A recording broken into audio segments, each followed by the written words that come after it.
Hey everybody, welcome to the Star Wars Rebels After Show here on AfterBuzz TV, Season 3, Episode 20, Twin Suns. We have a lot of feelings about this episode, and they're pretty mixed, so stay tuned to hear all about it. You're tuning into the destination for TV superfan discussion, AfterBuzz TV. And now, let the buzz begin. But you know what I think we can all pretty unanimously, there's the word, agree upon is that this song is awesome. It makes me want to go home and marathon all the movies. Yeah. Like, just feels like this full song joy. is good enough that it makes you go, man, maybe I should watch the prequels again. It's so good. You're like, oh, guys, Phantom Menace wasn't that bad. But you know what Phantom Menace did give us? A really cool character who was totally underutilized in the Star Wars films, but got his heyday here in the Star Wars animated universe. Guys, welcome to the Star Wars Rebels After Show. We are talking about, well, spoilers, I guess, but if you're watching the after show and you haven't watched the show, what's wrong with you? What are you doing? Sorry. We are talking about the death of one Darth Maul, for real this time. For real, actual R.I.P. death. It only took about R.I.P. 3 tries. No big deal. Yeah, well, He's a beast. we got there eventually. I mean, honestly, he was living on borrowed time That is ever true. since that Yeah. movie came That's out. very, very true. Yeah, they brought him back in Clone Wars, and you know He had a good run. he had it coming too. Yeah. Oh my God. Yeah. Yes. To blame. So, guys, if you are watching us live, thank you. We love that. If you're watching us on YouTube at all, amazing. But remember, you can also check us out on iTunes. And iTunes has a place where you can leave reviews and things like that, which makes us look really good to our producers and lets them know that you want us to keep talking about Star Wars Rebels when it comes back for Season 4 in the fall sometime, Yes. probably. We The are... mythical, unconfirmed season 4. No, it's totally Oh, confirmed. it is Oh, confirmed. yeah, it's confirmed. Okay. Yeah. Season I'm 4 mixing was... up my shows. My So it's okay. Season 4 was confirmed a few weeks ago. Guys, if you are listening, though, on iTunes, remember YouTube is a cool place to be, particularly live at 8 o'clock p.m. on Sunday nights for this week and next week, and that's it for a little while. And we are following along with that live chat, as well as the coolest hashtag in the world, ABTV Rebels. Allow me to introduce this wonderful panel of humans. Katie Cullen, Hi, all my buddies. You can find me on Twitter at Kiaxet. That is Kiaxet. Megan Salinas. Hey guys, you can tweet at me at the Menguin. That's TheMenguin, and I'm gonna apologize. My voice is pretty shot today, so sorry in advance. Joelle Monique. Hey guys, I'm Joelle Monique. You can find me all over the internet at Joelle Monique and every week at blackgirlnerds.com. And I am Emma Fyffe. I can be found all over the internet, wherever Emma Fyffes are sold, at my name. Okay, here is what I am going to say about this episode. Do tell. I didn't hate it. I didn't love it. The worst way to start a review. I thought it was fine. Now, this is going to be controversial, and I know that we're going to disagree on this. The ending is not what I didn't like about it. Boo. I loved the fight between Obi-Wan and Maul. I thought it was Same. poetic, beautiful, perfect. Opinion of one over here. And we'll get more into that when we talk more talk about that about it. fight. But my issue with this episode was the first thing I ever learned in a writing class when I was a young child learning how to write fiction is start as late in the story as you possibly can. And this episode did not do that at all. No, They not even started close. at the very top with Ezra going through this whole hullabaloo with the holocrons. It should have started with Ezra flying down to Tatooine and we get a brief flashback to why. That's my opinion. I don't even know if like I almost feel like we don't need Ezra in this episode. Yes, my I God, didn't. what a waste of space! Like, and I love Ezra, and I do never get too. tired of seeing his gorgeous little face.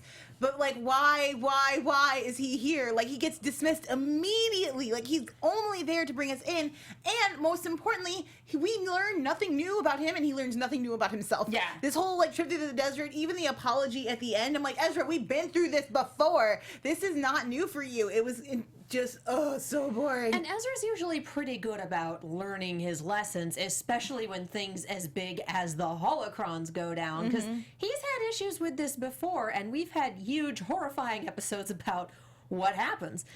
And so, for him to fall for the exact same trick again, Yeah. it's like, Yeah. you're better than this. This episode wasn't terribly great in terms of here are the story beats we're putting together. Right. The atmosphere and the aesthetic were incredible. Oh no, Good I job, art totally team. agree with you. No, the aesthetic of this episode was amazing, and all the stuff with Maul wandering around in the desert, I loved. And because this is Ooh, the that thing. opening was so scary. Because this is the thing, guys. Okay, yeah, you get to Tatooine. We know that's the planet that he's on because of the whole twin sun situation. It's still a planet. The desert makes you crazy. It's hard to find a person on a planet. The end. It would be like trying to find somebody in, I don't know, Los Angeles, but getting dropped off in the Sahara Desert. Right. Like, he could literally be anywhere. Yeah, absolutely. Lewis Friggins in the chat says, Chopper now hates sand. That's how it starts. That's how it starts. And I'm so torn because this is the thing is I actually kind of liked the stuff with Chopper in this episode. Yeah, his C storyline yeah. was some of the strongest, and we're seeing changes in Chopper, which I think is really exciting because droids don't tend to change over time in the Star Wars universe. They're kind of fixed as they come off the assembly line. It's cool to see Chopper now it's not just Hera. Like more people fall under his umbrella, and you can tell that switch back and forth from like, do I go to the town or with this stupid kid? Town, he's gonna die out here. Town, I have to protect him. We're going. I'm following him. Well, because even though he knows he's gonna die out there. It's amazing. How long has it been since Double Agent Droid, where he got taken over and used? Right. And how did that affect him? We haven't really had a chance to explore it, but I wouldn't be surprised if he's had a few processes running, doing a little self-searching and going, all right, that occurred. Yeah. Well, not to mention, a couple seasons ago, I mean, he was knocking Ezra off of moving vehicles. Yes, he was. To me, this was a really nice episode for the evolution of Chopper as a character because you definitely get the sense that, Chopper continues to have his, I'm a jerk and hate everything attitude, but the fact of the matter is he went along with Ezra because he saw Ezra sneaking out and was like, I gotta go protect him. And he stayed true to that mission even when he got fed up with Ezra. So it was like really nice evolution for this very ornery droid. And it's great visual storytelling too, because Yes. one of the biggest problems Star Wars can have is becoming too exposition heavy with its world building and with the politics, which can be interesting when it's done right.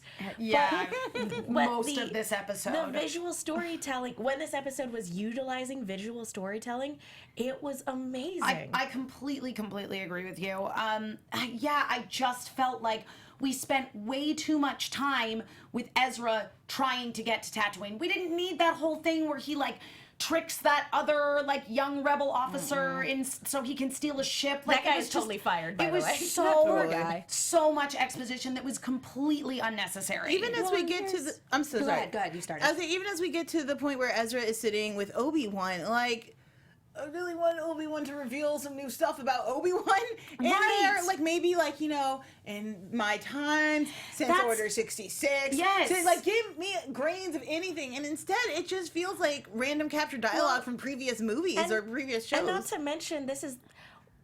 Okay, granted, we don't know what has happened to Obi-Wan in the time since he hunkered down on Tatooine, but presumably this is the first time he's spoken to a Jedi that isn't either on Dagobah, ways away, or straight up dead in the ethereal plane. And here is a young Jedi trying to find his way in the world, who presumably does have a master, but he has nothing to offer him. Other than hey, you're not supposed to be here. You were trying to do good, and you let Maul manipulate you. Yeah. Here's the thing, though. He knows the situation. He probably knows that Maul has been on Tatooine for a good chunk of time. Oh, I have no doubt that he does. He knows that this little kid who just fell into his lap is like, and now he's sending children my way. Well, it worked, and Maul's probably going to show up at any moment, but he's just waiting for that dramatic time because he's Darth Maul. So I feel like he can't get too deep into anything because he knows, you know, Jaws is going to start playing that theme and come through. Well, I would assume Senator Organa is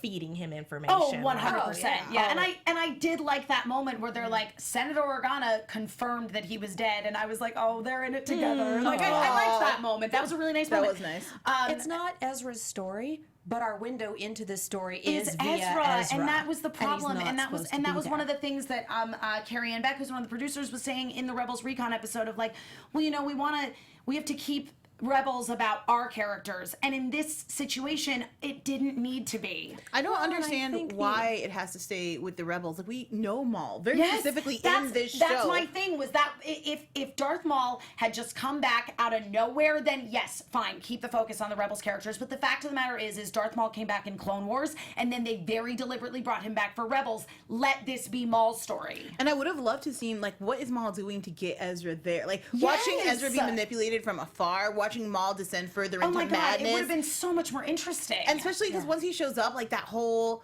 like, just the tension, I feel like, if we are in it with Maul, and almost kind of, because I often find myself rooting for him. Like, even though I know he's our stereotypical bad guy, like, after you know the garbage life that he's had, I feel like you can't help but feel bad for Maul and want him to have some kind of victory in his life. No. And that's the thing, is I felt that they did such a good job of setting Maul up as being this incredibly kind of weirdly sympathetic villain, because he has had such an awful life. And I was not disappointed with the way he went out at all. No. However, I wanted more build-up with him and Obi-Wan in this episode. I think the way the fight ended was perfect, but I think that this episode needed to be more about them. Well, and here's the other thing. We've known that this showdown was coming for Forever. months. Forever. And so for us as a fandom, we're like, it's going to happen. It's going to be great. This is what we've been building up to. And I don't, the episode would have had to have been 100% perfect for everyone in order to meet that hype. That's 100% Even true. without the hype, we'd still have problems with it because it's not the strongest thing they've ever done.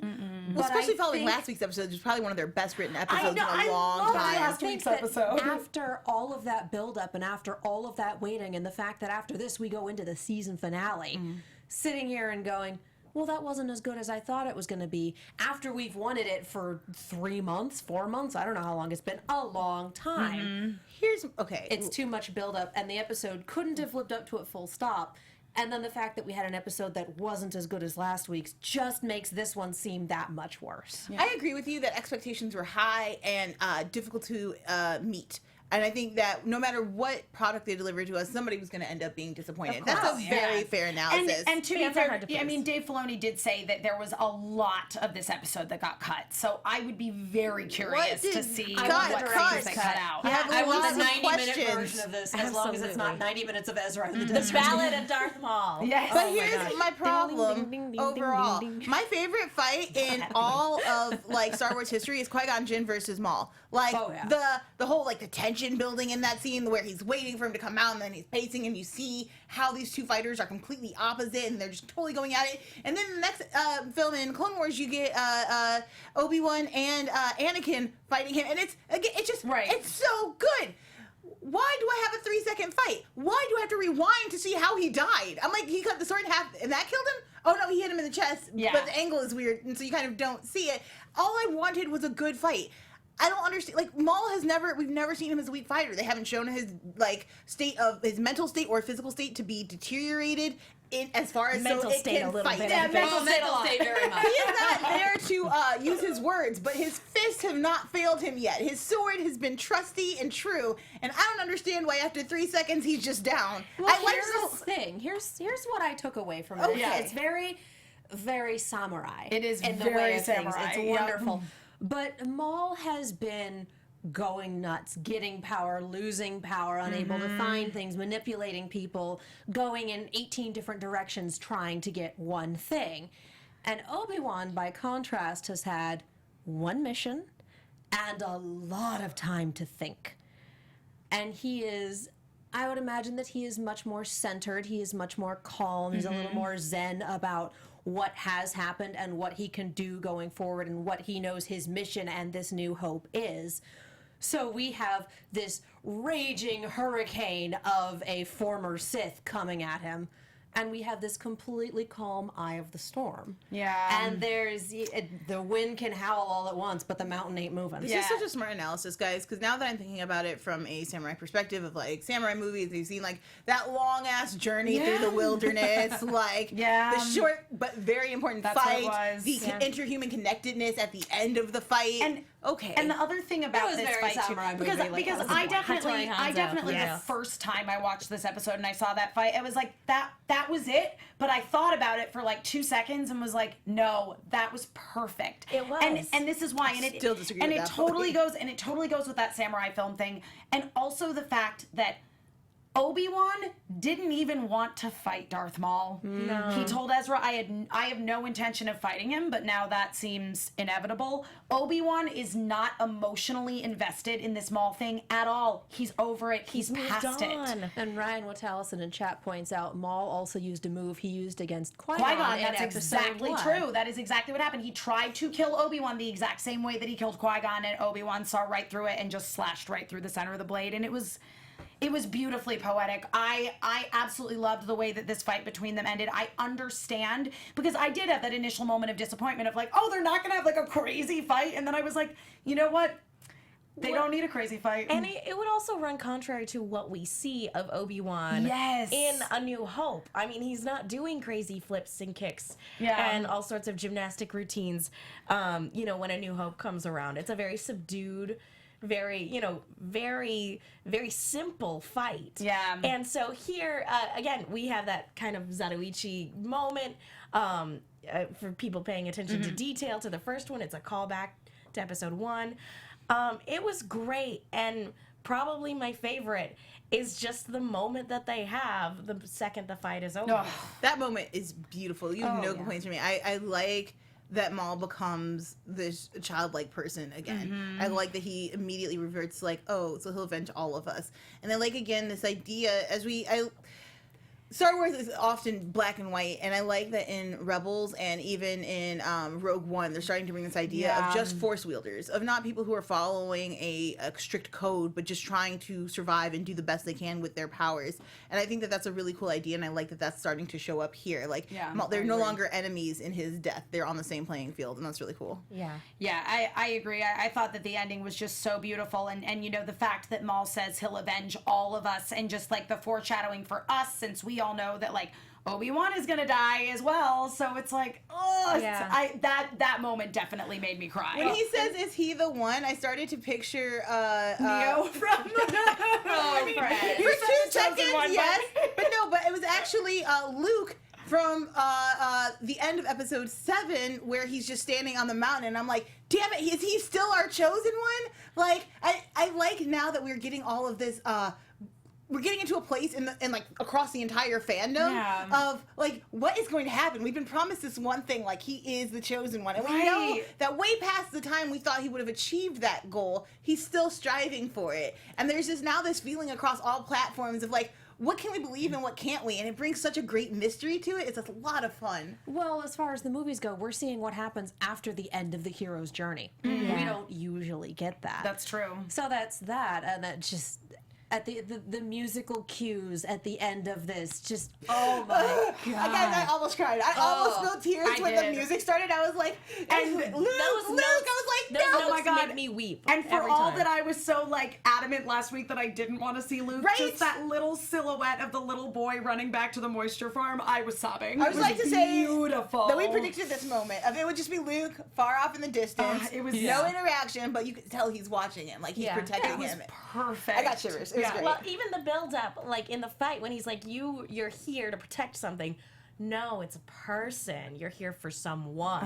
And that's when you knew that Maul wasn't going to walk out of this alive. No. You're dead, Like sir. that's not that friend. But his story is now a tragedy from beginning to end. It is. Yeah, Oh, it yes. was it was so beautifully crafted. And again, my biggest complaint is that he just didn't get enough screen time in this episode. Like, I would have loved this episode if the entire thing had been from Maul's perspective. Agreed. Yeah. If it had just been a lot of wandering in the desert and going nuts, and then we see Ezra come in and we see him from a distance.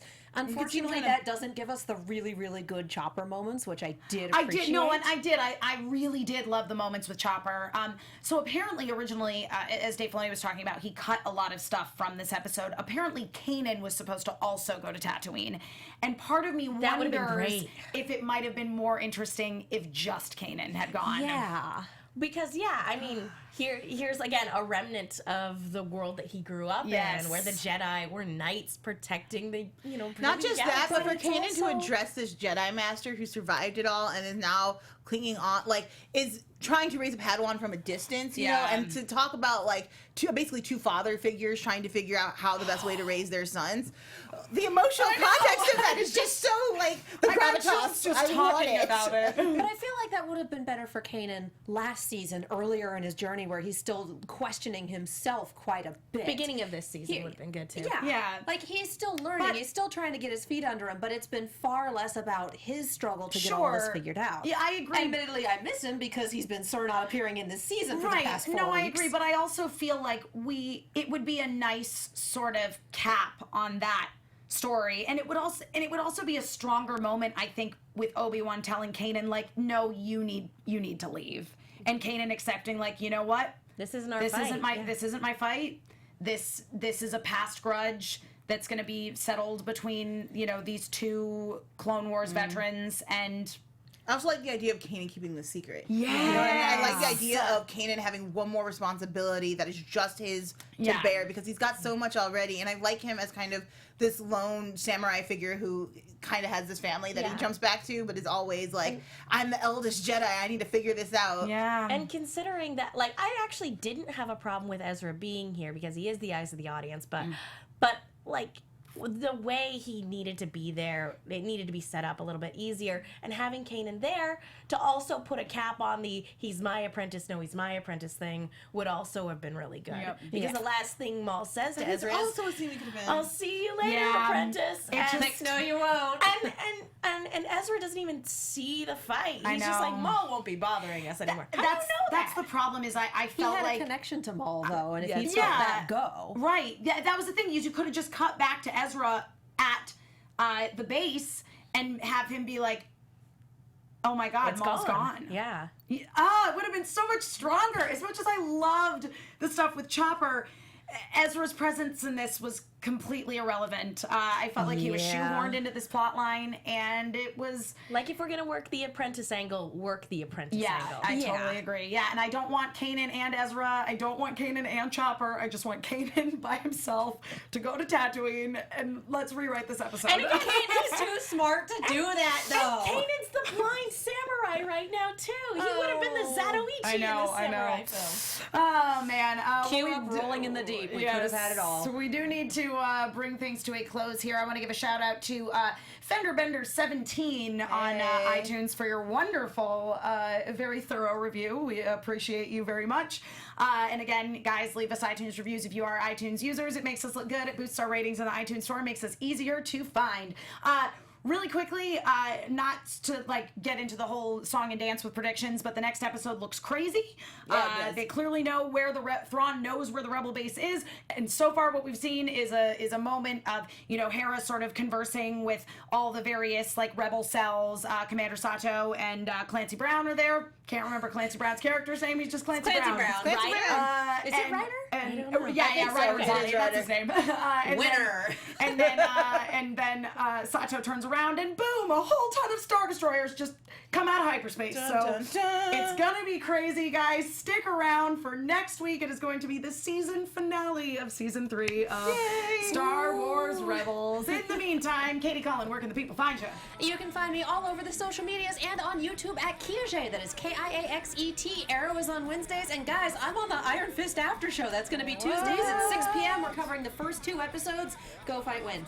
Megan Salinas. Hey guys, you can follow me on Twitter and Instagram at TheMenguin. That's TheMenguin. I am also on a bunch of shows here at AfterBuzz, and I write articles for the movie Chick That's Chick with 2 Ks. Be sure to check those out. Joelle Monique. Hey guys, I'm Joelle Monique. You find me all over the internet at Joelle Monique, every week at blackgirlnerds.com. Come back to AfterBuzz on Wednesday night to catch the season finale of Magicians. I'm so excited. And then Saturday at Black Hollywood Live, where I'll be recapping a different show of Iron Fist, but it's fun, it's exciting. Check out both. They're both valid. One's a binge watch, one is the slow, like methodical look at it. So both valid. I'm going to die before we hit the end.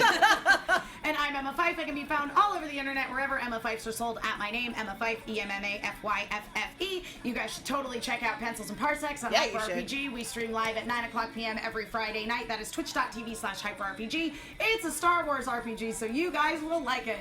Other than that, follow me on Twitter because I tweet about all the things I'm doing a lot. Thank you guys again so much for joining us, and we will see you all next week for the season finale. From executive producers Maria Menounos, Kevin Undergaro, Phil Svitek, and the entire AfterBuzz TV staff, we would like to thank you for listening to the AfterBuzz TV network. To watch or listen to other after shows and post comments or questions, be sure to visit AfterBuzzTV.com. I'm Sir Richard Wentworth, and this has been a presentation of AfterBuzz TV. May the Force be with you. The views expressed herein are those of the hosts only and do not necessarily reflect the views of AfterBuzz TV or its owners or principals.